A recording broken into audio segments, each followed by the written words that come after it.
নমস্কার, দেখছেন talk to Bangla. আমি অভিষেক রয়েছে আপনাদের সাথে। এই মুহূর্তে যে খবর নিয়ে উপস্থিত হয়েছে, নরেন্দ্র মোদী সরকারের ডবল ইঞ্জিন স্টেট নতুন ভাবে তৈরি হয়েছে বিহার, এবং সেই বিহারের নবনির্বাচিত মুখ্যমন্ত্রী সম্রাট চৌধুরী।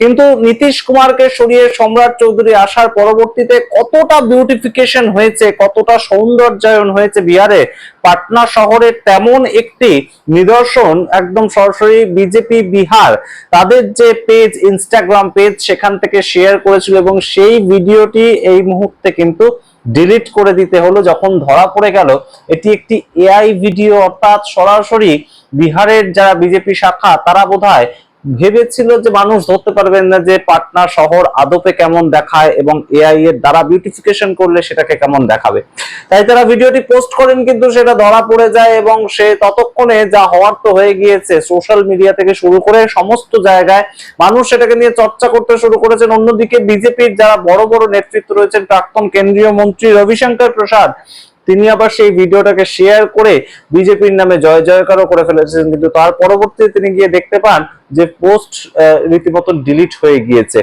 তার পরবর্তীতে ইনস্টাগ্রাম পেজ, সেখান থেকেও আমরা শেষ পর্যন্ত যা জানতে পেরেছি যে ভিডিও পোস্ট ডিলিট হয়ে যাওয়ার পরবর্তীতেও এক্স হ্যান্ডেল অ্যাকাউন্ট, সেখানে ভিডিওটা ছিল, কিন্তু তার পরবর্তীতে এত চর্চা শুরু হয় সেটাকে নিয়ে এক্স হ্যান্ডেল অ্যাকাউন্ট থেকেও বিহার বিজেপি ডিলিট করতে বাধ্য হয়।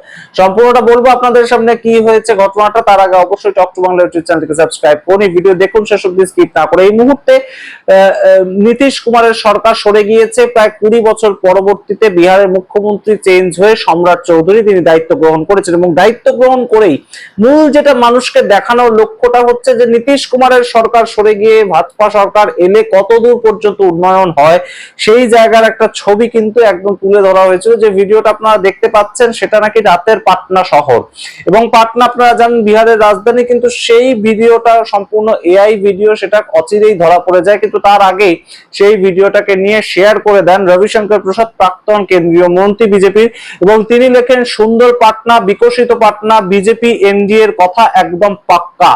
এই কথাটা নিয়েও রীতিমতো চিৎকার করে যায় তার যে কমেন্ট বক্স, সেখানেও বিভিন্ন রকমের বক্তব্য উঠে আসে। আসলে একটাই দিকে নির্দেশ করে যে কোনো ধরনের কোনো বৈশাখী ছাড়া, কোনো ধরনের কোনো অ্যালায়েড পার্টি ছাড়া বিজেপি নিজেদের ক্ষমতাতেই কি সুন্দর সরকার চালাতে পারে। আগামী যে ভোটগুলো রয়েছে, পাঞ্জাব হতে পারে, কিংবা উত্তরপ্রদেশ হতে পারে, কিংবা হিমাচল হতে পারে, সেখানে যাতে বিজেপি ডবল ইঞ্জিন সরকার আসে, সেই জন্য এগুলোকে এই মুহূর্ত থেকে এখন কিন্তু সরাসরি প্রজেক্ট করা হচ্ছে যে এই দেখুন বিজেপি স্টেট, সেখানকার একদম বিদেশের মতন ছবি, বিদেশের মতন চকচকে রাস্তা, সেখানে বিউটিফিকেশন এত সুন্দর হয়।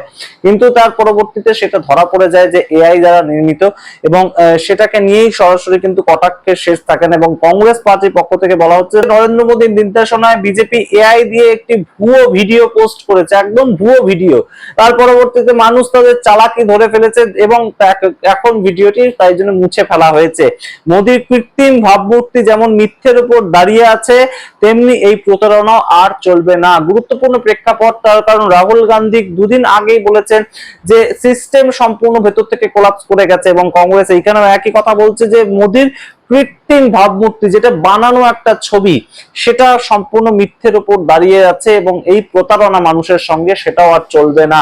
কেন একটা সরকারকে নিজেদের কাজ দেখানোর জন্য এআই এর সাহায্য নিতে হবে? এআই কি কাজটা করে? আর্টিফিশিয়াল ইন্টেলিজেন্স যে কোনো একটা আপনি যদি ছবি তাকে দিয়ে দেন, সেটাকে আপনি যদি বলেন বিউটিফাই করে দিতে, অর্থাৎ সৌন্দর্যায়ন করে দিতে, একটা ছবি নর্মালি তো ভালো নাও লাগতে পারে, তাতে শ্যাডো থাকতে পারে, তাতে কালো লাগতে পারে একজন মানুষকে, সেই জায়গাটা একটা বিউটিফিকেশন যদি দরকার হয়, সেটা আমাদের মতন যারা ইউটিউবার, একদম যারা সোশ্যাল মিডিয়া ইনফ্লুয়েন্সার, তারা ব্যবহার করতে পারে এআই। কিন্তু এই ধরনের একটা সরকার, তাদের যখন পোস্ট হবে, তারা কেন ব্যবহার করবে এআই? এই প্রশ্ন তো উঠবেই। তারা তাদের কাজের নিরিখে কেন এগিয়ে যেতে পারবে না? তারা তাদের কাজ দেখানোর মতন কেন কাজ করবে না? এবং নীতিশ কুমারের যখন সরকার চলছিল গত 5 বছর কিংবা তার আগেও, তখন তো বিজেপি তাদের সহায়তা ছিল, বিজেপি তো তাদের একদম অ্যালায়েড একটা পার্টি ছিল, সেই সরকারই তো চলেছে। তাহলে সেই সরকার চলাকালীন কোনো উন্নতি হয়নি, এবং 1 মাস বা 1.5 মাস এই সম্রাট চৌধুরীর সরকার চলার মধ্যেই কত উন্নতি হয়ে গেছে, এটা এখনোরই বা এত উদগ্র আগ্রহ কেন? এইটাও তো নিয়ে এই মুহূর্তে প্রশ্ন উঠছে। এবং অবশ্যই এই যে কথাটা আমরা বারংবার বলি যে কোনো কিছুই ফ্যাক্ট চেক না করে একদম সরাসরি বিশ্বাস করে নেবেন না, কারণ এআই এর জমানায় 9 কে 6, 6 কে 9 করতে এক মুহূর্ত সময় লাগে না। সমস্ত কিছুই এআই দ্বারা নির্মাণ করা সম্ভব। এবং বিজেপি বিশ্বের সর্ববৃহৎ যারা একদম একটা দল, এত বড় দল সারা পৃথিবীর মধ্যে নেই, তারা যখন নিজেদের সরকারি কাজকে প্রজেক্ট করার জন্য এই ধরনের একটা সাহায্য নেয়, তখন এটা নিয়ে অবশ্যই প্রশ্ন ওঠেই। এবং অবশ্যই সামগ্রিকভাবে যখন বিহারে একটা পরীক্ষা নিতে গিয়ে এসএসসি জিডি পরীক্ষাটা সম্পূর্ণ ক্যান্সেল হয়ে যায়, সেখানকার কোশ্চেন পেপারের যে অ্যান্সার স্ক্রিপ্ট সেটা 4 লক্ষ টাকার বিনিময়ে একদম বিক্রি হয়, এক একটা অ্যান্সার স্ক্রিপ্ট 4 লক্ষ টাকার বিনিময়ে বিক্রি হয়েছে, সেটাকে নিয়ে এই মুহূর্তে সম্রাট চৌধুরীর সরকার তারা কি করছে সেটা নিয়ে কোনো তাদের উত্তর নেই। আমরা দেখতে পেলাম না নিট পেপার লিক ইস্যুতে বিজেপির একজন নেতারও কোনো বক্তব্য, একজনও তাদের সোশ্যাল হ্যান্ডেলে কিচ্ছু লেখেননি। কিন্তু এই ধরনের ভিডিও পোস্ট করার মাধ্যমে তারা প্রজেক্ট করতে চাইছে ডবল ইঞ্জিন রাজ্য এবং ডবল ইঞ্জিন রাজ্যের বিকাশ সেটা কতটা সুন্দর দেখতে হয়। আদপেই কি সেটা সুন্দর দেখতে হয়, নাকি সেটা কোথাও গিয়ে একটা অন্য ধরনের ছবি তৈরি আছে ভেতরে, এবং সেই ছবিটাকে ঢাকবার জন্য এই ধরনের বিউটিফিকেশন করার জন্য এআই এর একদম ব্যবহার করা হচ্ছে। আপনাদের মতামত কমেন্ট বক্সে কমেন্ট করুন। দেখতে থাকুন টক টু বাংলা। অবশ্যই টক টু বাংলা ইউটিউব চ্যানেলকে সাবস্ক্রাইব করতে ভুলবেন না। ধন্যবাদ।